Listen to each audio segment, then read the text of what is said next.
Hello বন্ধুরা, আজ আবার একটা হাতের কাজ নিয়ে তোমাদের সামনে হাজির হয়ে গেছি। তো আজকের বানাবো হচ্ছে ক্লে দিয়ে জুয়েলারি। তো দেখো এখানে এই যে মোল্টেড ক্লেগুলো যে পাওয়া যায় ফেব্রিক কোম্পানির, সেগুলোকে দুটো মিক্স করে নিতে হয়, সেটা সবাই জানো। আর এটা হচ্ছে আমার ফার্স্ট টাইম কাজ, মানে এর আগে জুয়েলারি করেছি প্রচুর, তো ক্লে দিয়ে করিনি, এটাই ফার্স্ট টাইম। তাই তোমাদের সঙ্গে আমি হয়তো অনেক ক্ষুদ্র, তাও একটু শেয়ার করলাম নিজের হাতের কাজগুলো কিভাবে কি করি সেটা। তো দেখো এখানে প্রথমে ক্লেটাকে মিক্স করে নিয়ে, একটা আমার ছোট ক্লে বেলনি আছে, সেটা দিয়ে বেলে নিয়ে, এই যে বেলনিটা দিয়ে বেলে নিয়ে তাকে ব্রাশের সাহায্যে একটু মেটালিক ডিজাইন দেওয়ার চেষ্টা করেছি। তারপরে আমি একটা ফুল তৈরি করে নিচ্ছি, জানি না কি, তবে রিয়েলিস্টিক যাতে লাগে সেই জন্য একটু বেঁকিয়ে বেঁকিয়ে দিয়েছি। তারপরে এই যে আমার গয়নাটা তৈরি হয়ে গেছে, আর তার সঙ্গে পাতা। এবার এটা কিছুক্ষণের জন্য ছেড়ে দেব যাতে জিনিসটা শুকিয়ে যায়।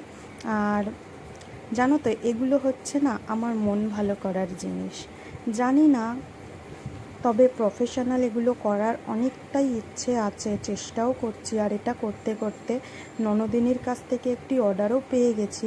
তো দেখো সামনে যেহেতু 15ই আগস্ট, ইচ্ছে আছে এটা পরে একটু ভিডিও করব, সেই কারণে এটা পতাকারই একটু কালার করে নিচ্ছি। এবার অনেকে হয়তো বলবে যে বাবা, একটা দিনের জন্য দেশভক্তি। দেখো সারাক্ষণ তো আর গায়ে পতাকা জড়িয়ে বা তার জুয়েলারি পরে ঘুরে বেড়ানো যায় না, এই একটা দিনই থাকে হয়তো। আর যে যার দেশভক্তিটা সেটা তার মনে মনে, কে কতটা দেশকে ভালোবাসে সেটা নয় তার মনেই থাক। আর এই একটা দিনের জন্য নয় দেখনদারিই থাক, তোমাদেরটাও মেনে নিলাম আর আমারটাও। যাই হোক, সেটা করব বলে একটু পতাকার কালার করে নিচ্ছি।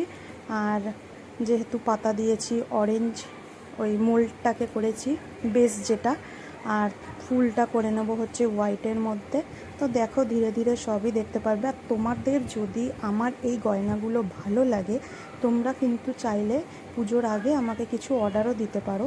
তোমরা যেভাবে বলবে ছবি পাঠাবে, আমি সেইভাবেই তোমাদেরকে করে দেওয়ার চেষ্টা করব।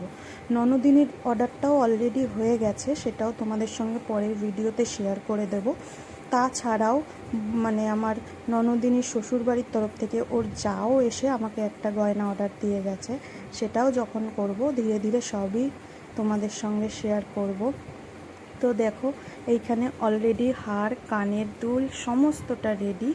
রেডি বলতে কি, জাস্ট এবার গাঁথতে যেটুকু সময় লাগে দেখো এখানে গেঁথে নিয়েছি। আর আমার ভিডিওগুলো ভালো লেগে থাকলে তোমরা প্লিজ আমাকে একটু সাপোর্ট করো, লাইক করো, কমেন্ট করো, কিছু প্রয়োজন হলে জানিও, কিছু ভুল ত্রুটি হলেও জানিও, আমি শুধরে নেওয়ার চেষ্টা